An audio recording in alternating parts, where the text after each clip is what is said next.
कैसे हो आप सब लोग? आशा करता हूँ आप सब लोग अच्छे होंगे। अभी मैं जा रहा हूँ द्वारका मंदिर दर्शन करने। तो देखो ये पीछे बस है हमारी। इस बस में सब लोग बैठे हैं। अभी जा रहे हैं द्वारका।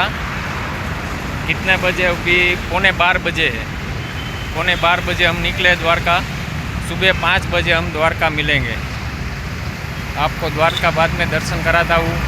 तो सब लोग आ गए हैं द्वारका दर्शन करने। तो अभी सब लोग जा रहे हैं द्वारका। तो आपको सब लोग दिखाता हूँ पीछे। सब लोग देखो आ गए हैं।